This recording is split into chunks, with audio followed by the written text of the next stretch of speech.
Uberlândia, uma das cidades mais prósperas do estado. Há 2 anos aqui foi criada a primeira microcervejaria do Triângulo Mineiro. Os equipamentos são modernos, mas a estrutura é enxuta. Apenas 2 funcionários trabalham sob as ordens do mestre cervejeiro, que comanda a produção mensal dos quase 6.000 litros de chopp. Nós fazemos 4 tipos de chopp. Tem o tradicional, que é o Pilsen. Tem um escuro, que é um Schwarzbier, é um estilo alemão também. É chopp bem escuro, mas ele não é doce, né? Ele é um pouquinho mais amargo. Tem um estilo inglês, que é um Brown Ale, e também tem o chopp de trigo, que é o Weiss. Mas antes de chegar ao estilo definitivo, a mistura de cereais maltados e água passa por várias fases. A primeira, antes da fermentação, ainda concentra um alto teor de açúcar. Eu separei para vocês, agora vocês vão provar o chopp antes da fermentação. Você vai provar o mosto.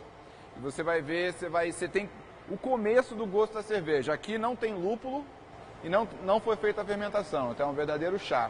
O lúpulo dá aquele amargo, né, o amargo que a gente conhece já do chopp, e a fermentação, obviamente, te dá o CO2 e o álcool. É um chá de cevada? É o chá de cevada. Quando chega nessa etapa do processo, você sempre experimenta? Sempre, sempre. É agradável, hein? Parece um chá mesmo, né? Eu tento experimentar o máximo possível, para até na minha cabeça eu ter uma ideia o que é o certo e o que é o errado. Até, vamos dizer, a década de 50, quem mandava na cervejaria era o mestre cervejeiro. Ele dizia, vou produzir tal cerveja do estilo tal, porque a minha receita é essa. E fazia.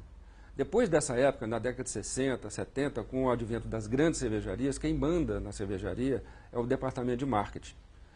Eles definem, né, vamos produzir o estilo XYZ com esse sabor, porque é isso que o povo quer, é isso que vai vender. As microcervejarias exatamente resgatam esse papel do microcervejeiro, que é quem, de fato, desenvolve e define a receita, né? A história do Roberto é parecida com a de outros mestres cervejeiros no Brasil que estão criando alternativas ao mercado das grandes cervejas. Ao viver 20 anos nos Estados Unidos, ele absorveu a cultura das homebrews, as microcervejarias americanas. De volta a Minas em 2008, deixou um emprego estável de engenheiro mecânico numa multinacional para produzir a sua própria bebida. E montou uma choperia, onde aos poucos vai difundindo as nuances da cultura cervejeira entre os diversos frequentadores do lugar.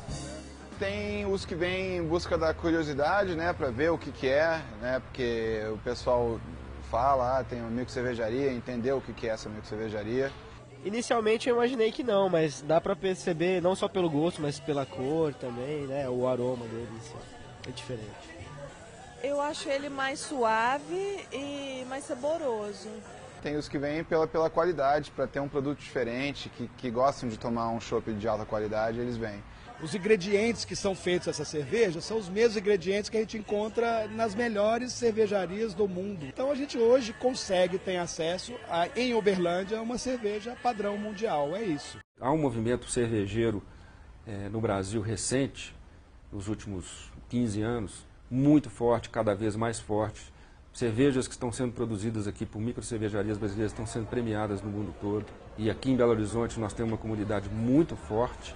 Então nós somos a capital dos bares, estamos nos tornando um ponto de referência importante na cultura cervejeira em geral.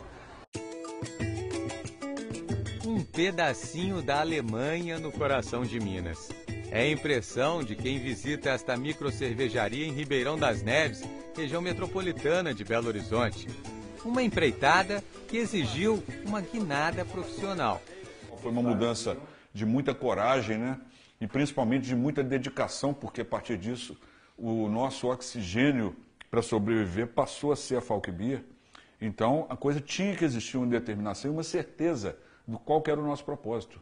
Aqui tudo remete à cultura cervejeira, nos mínimos detalhes. Quando o mestre foi procurado para criar a cerveja oficial da Estrada Real, foi na história que ele se inspirou. Então nós descobrimos que na época que a Estrada Real foi construída, em torno de 1740, início do século XVIII, nessa mesma época, os ingleses estavam iniciando a colonização da Índia. E o inglês, todos sabem, não vive sem sua ale, que é como ele chama a cerveja. E a gente faz uma analogia muito interessante, né? Dizendo que se o Brasil tivesse sido colonizado pela Inglaterra, qual cerveja resistiria 4 semanas viajando de Paraty a Diamantina? Seria o estilo India Pale Ale. Então, o Instituto Estrada Real consagrou essa ideia, essa criação, e a cerveja realmente é um sucesso absoluto hoje. Criada para abastecer o mercado local de cervejas especiais, após 3 anos, a cervejaria passou a resgatar receitas antigas que tivessem longa durabilidade, sem uso de conservantes e com ingredientes personalizados. É uma torrefadeira de café que foi adaptada para a torrefação de malte. E hoje nós fazemos aqui uma série de tipos de malte, de acordo com a quantidade que a gente escurece o grão. A vantagem é que eu consigo produzir maltes especialíssimos, diferenciados. A gente costuma dizer que a cerveja da Falck Beer tem um DNA específico pela forma que ela torra seus maltes.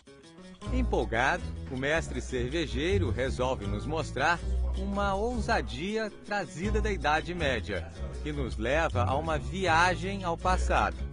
Carlos, vou te mostrar agora uma coisa inédita no Brasil, em termos de cerveja. Nós temos aqui a primeira cave, ou seja, a adega subterrânea do Brasil. Uma adega para cerveja, é isso mesmo? Para cerveja. Que normalmente a adega é muito comum para os vinhos, né? Sim. E nós criamos realmente esse ineditismo aí, a exemplo dos mosteiros belgas. E temos a primeira cave, adega subterrânea de cerveja do Brasil.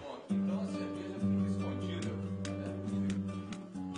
No momento que ela está adormecendo, né? Por isso que a temperatura também é controlada, o mínimo de interferência que a levedura tiver, mais fantástica será a maturação nas garrafas. Quanto tempo essa cerveja fica aqui? Olha, ela vai ficar aqui 10 dias em refermentação, depois vai ficar em mais 30 dias em estado de maturação. E muito interessante que no momento que ela está aqui em refermentação, ela é girada todos os dias, vou te mostrar por aqui, tá? Ela é girada 1/4 todos os dias. Isso possibilita que a superfície de contato da levedura com o oxigênio da garrafa seja maior. Consequentemente, nós vamos ter mais rápida eliminação do oxigênio. O segredo vem dos monges carmelitas da Bélgica, que cultivavam cereais na entre-safra das vinícolas. Mas a grande lição aprendida pelo mestre durante os 4 anos de peregrinação pelo velho continente é outra. O mais importante é que nós descobrimos que a cultura cervejeira jamais pode ser retida. Ela deve ser divulgada, ela deve ser difundida cada vez mais. Foi uma das coisas mais bonitas e mais impressionantes no mundo cervejeiro que nós aprendemos. Então, realmente essa é a nossa filosofia. Cultura cervejeira pertence à humanidade. E é assim, envolta em antigas histórias e fórmulas consagradas que guardam pequenos segredos, que ela, a cerveja artesanal, ressurge no mundo moderno. Não apenas uma bebida para ser degustada, mas como parte de um ritual quase mágico, que é o de produzir e apreciar, de preferência em grupo e com moderação, o caldo fermentado do malte.